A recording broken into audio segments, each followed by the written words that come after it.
Hey, I'm Alex, and you're watching The Palm Off.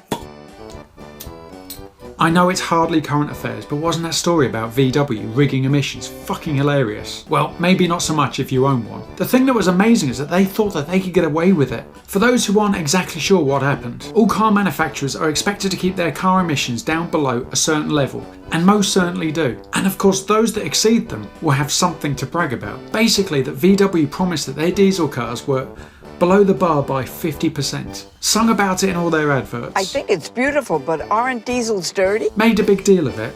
Oh, that used to be dirty. This is 2015. No. Despite the fact that they were more than 15 times over. Oh, look what she's doing. See how clean it is? That is so far over, it's fucking impressive. It makes you wonder how it's possible for a car to spunk so much fuel. Bad air conditioning? Or was fat bastards sat in the back? It's a long road ahead. Hey boss, you know those diesel emissions that you want us to hit, but our engines are too shit to get close? I've got a little idea. But you know, this isn't the first time that VW have ripped people off. In fact, it was one of the first things they ever did. Okay, my facts might be a little bit hazy, but I believe that this is the gist of it. VW was actually set up by Adolf Hitler, no less. Seriously. Though, in fairness to him, he actually wanted to create a car that was affordable for his people, and called it the People's Car, or Volkswagen, if you sprechen Sie Deutsch. He said that people could save up stamps in order to buy one. The Beetle, no less.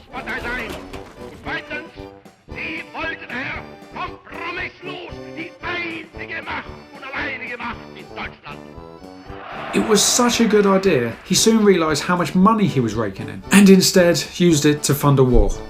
Not cars.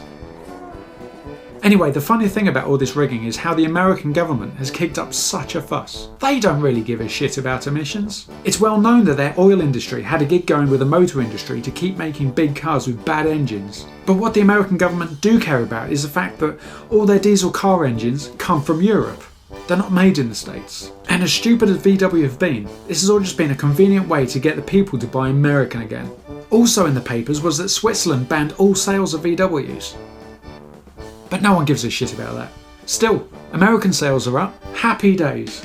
Hey! Whoa. So what do you think of it all? Leave a comment below. I'll always try to reply. Thanks for watching.